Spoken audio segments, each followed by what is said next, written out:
വലിയ സന്തോഷമുണ്ട്. നിങ്ങളൊക്കെ ഷെയർ ചെയ്യുന്നത് കൊണ്ട് നമ്മുടെ വീഡിയോ പല ഭാഗത്തും എത്തുന്നുണ്ട്. ഒരുപാട് ആളുകൾ ഓരോ ദിവസവും വ്യത്യസ്ത ആവശ്യങ്ങളും കാര്യങ്ങളൊക്കെ പറഞ്ഞ് സന്തോഷം പറഞ്ഞ് വിളിക്കാറുണ്ട്. അൽഹംദുലില്ലാഹ്. ഇന്ന് ഞാൻ പറയുന്നത്, നമ്മൾ വന്ന വഴി മറക്കാൻ പാടില്ല. നമ്മളിങ്ങനെ ഉയർന്നു വരുമ്പോൾ മുമ്പ് നമ്മളുണ്ടായിരുന്ന അവസ്ഥയെക്കുറിച്ച് നമ്മൾ പലപ്പോഴും ഓർക്കണം. ഒരു സംഭവത്തെക്കുറിച്ച് നബി സല്ലല്ലാഹു അലൈഹി വസല്ലമ തങ്ങൾ പറയുന്നുണ്ട്. ബനു ഇസ്രായേലിലെ 3 ദരിദ്രരായ ആളുകൾ ജീവിച്ചിരുന്നു. ഒരാൾ വെള്ളപ്പാണ്ട് രോഗിയായിരുന്നു, മറ്റൊരാൾ കഷണ്ടിയുള്ള ആളായിരുന്നു, മൂന്നാമത്തെ ആൾ കണ്ണ് കാണാത്ത അന്ധനായ ആളായിരുന്നു. ഇവന് പരമദരിദ്രരുമായിരുന്നു. ഇവരെ 3 പേരെയും ഒരേ സമയം പരീക്ഷിക്കാൻ അല്ലാഹു തീരുമാനിച്ചു. ഒരു മലക്കിനെ പറഞ്ഞേക്കുകയാണ്. ആ മലക്ക് ആദ്യം വെള്ളപ്പാണ്ട് രോഗിയുടെ അടുക്കൽ വന്നു. എന്നിട്ട് പറഞ്ഞു, നിന്റെ ആഗ്രഹം എന്താണ്? നല്ലൊരു തൊലിയുടെ നിറണ്ടായി കിട്ടലാണ്. അപ്പോൾ മലക്ക് തൻ്റെ കൈകൊണ്ട് അതൊന്ന് തടവി കൊടുത്തു. അപ്പോഴാണ് അദ്ദേഹത്തിന് അടുത്ത ആഗ്രഹം വരുന്നത്, എനിക്ക് കുറച്ച് സമ്പത്തും ആവശ്യമുണ്ട്. അപ്പോൾ അങ്ങനെ ഗർഭമുള്ള ഒരു ഒട്ടകത്തെയും കൊടുത്തു. എന്നിട്ട് പറഞ്ഞു, അല്ലാഹു ബറക്കത്ത് ചെയ്യട്ടെ എന്ന്. ആ ബറക്കത്ത് കൊണ്ട് ഒരു മലഞ്ചെരുവ് നിറയെ അദ്ദേഹത്തിന് ഒട്ടകങ്ങളുണ്ടായി എന്നാണ്.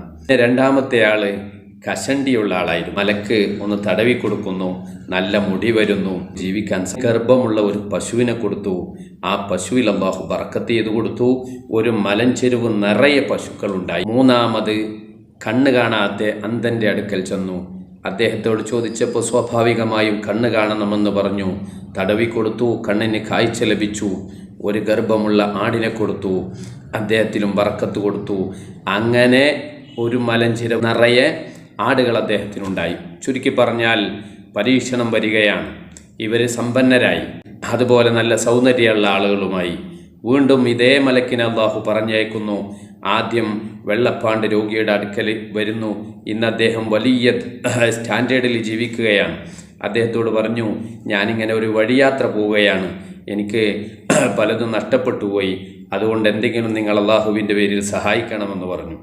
അദ്ദേഹം പറഞ്ഞു, ഞാൻ വലിയ ബാധ്യതകളിൽപ്പെട്ടിരിക്കുകയാണ്, എനിക്ക് കുറേ കാര്യങ്ങൾ ചെയ്തു തീർക്കാനുണ്ട്. ഇപ്പോൾ ചില മുതലാളിമാരുടെ അടുക്കലൊക്കെ വല്ല സംഭാവനയും ചോദിച്ചു തന്നാൽ എത്രയോ സമ്പത്തുണ്ടാവും, ബാങ്കിൽ സമ്പത്തുണ്ടാകും, മറ്റു തോട്ടങ്ങളും ബിൽഡിങ്ങുകളും വാടകകളും എല്ലാം ഉണ്ടാകും. പക്ഷേ അവർ പറയും, ഇപ്പോൾ വലിയ പ്രയാസത്തിലാണ്, ഞെരുക്കത്തിലാണ് എന്ന്. അബ്രസ്, ഈ വെള്ളപ്പാണ്ടുകാരൻ പറഞ്ഞതുപോലെ പറയും.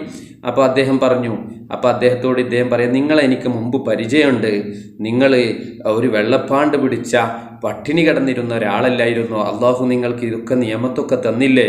നിങ്ങൾക്ക് വല്ലതും തന്നുകൂടെ? പക്ഷെ അദ്ദേഹം ആട്ടി വിടുകയാണ്. രണ്ടാമത് കഷണ്ടിക്കാരൻ്റെ അടുക്കൽ ചെന്നപ്പോഴും ഇതേ അനുഭവം തന്നെ ഉണ്ടാവുകയാണ്. 2 പേർക്കെതിരെയും മലക്കൊരു പ്രാർത്ഥന നടത്തി, നിങ്ങൾ വിരുദ്ധമായാണ് സംസാരിക്കുന്നത് എങ്കിൽ അല്ലാഹു ഇതിനെയൊക്കെ തിരിച്ചെടുക്കട്ടെ എന്ന് പറഞ്ഞു. മൂന്നാമത് കണ്ണ് കാണാത്ത അദ്ദേഹത്തിൻ്റെ അടുക്കൽ വന്നപ്പോൾ അദ്ദേഹത്തോടും ഇതേ വിഷയം പറഞ്ഞു, എന്നെ ഒന്ന് സഹായിക്കണം. അദ്ദേഹം ആ സഹായിക്കണമെന്ന് കേട്ട ഉടനെ പറഞ്ഞു, ഞാനും ഇതുപോലെ സഹായത്തിന് ആവശ്യമുള്ള ഒരാളായിരുന്നു, എനിക്ക് കണ്ണ് കാണില്ലായിരുന്നു, പട്ടിണിയായിരുന്നു.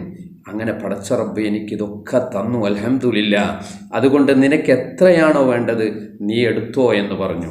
മലക്ക് പറഞ്ഞു, എനിക്ക് സമ്പത്തൊന്നും ആവശ്യമില്ല, ഞാനൊരു പരീക്ഷണത്തിന് വേണ്ടി അല്ലാഹു അയച്ച ദൂതനാണ്, അതുകൊണ്ട് ഈ സമ്പാദ്യം മുഴുവനും നിങ്ങൾ എടുത്തോ, അല്ലാഹു നിങ്ങൾക്ക് കൂടുതൽ ബർക്കത്ത് ചെയ്തു തരട്ടെ.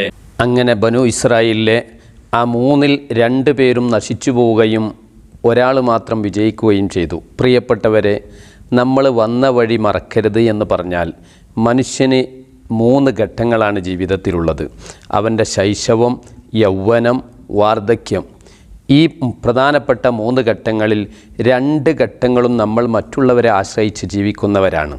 ശിശുവാകുന്ന കാലത്ത് മറ്റൊരാൾ നമ്മളെ പരിപാലിച്ചില്ലെങ്കിൽ നമുക്ക് ജീവിതമില്ല. അതുപോലെ തന്നെ യൗവനം കഴിഞ്ഞ് വീണ്ടും വാർദ്ധക്യത്തിലേക്ക് എത്തുമ്പോഴും നമ്മുടെ കൈ പിടിക്കാനും നമ്മെ സപ്പോർട്ട് ചെയ്യാനും മറ്റുള്ളവർ വേണം. അപ്പോൾ തീർത്തും നമ്മളൊരു സാമൂഹിക ജീവിയാണ്. മറ്റുള്ളവരെ കൈപിടിക്കാതെ നമുക്ക് ജീവിക്കാൻ കഴിയില്ല. അതുകൊണ്ട് യൗവനത്തിൻ്റെ നമുക്കാരോഗ്യമുള്ള കാലത്ത് മറ്റുള്ളവരെ കൈപിടിക്കാൻ വേണ്ടി നമ്മൾ ശ്രമിക്കണം. എന്നാൽ നമുക്ക് വരാൻ പോകുന്ന വാർദ്ധക്യകാലത്ത് നമ്മളെ കൈപിടിക്കാനും ആളുകളുണ്ടാകും. അതുകൊണ്ട് സഹായിക്കാൻ പറ്റുന്ന സമയത്തൊക്കെ സഹായം ചെയ്യാൻ വേണ്ടി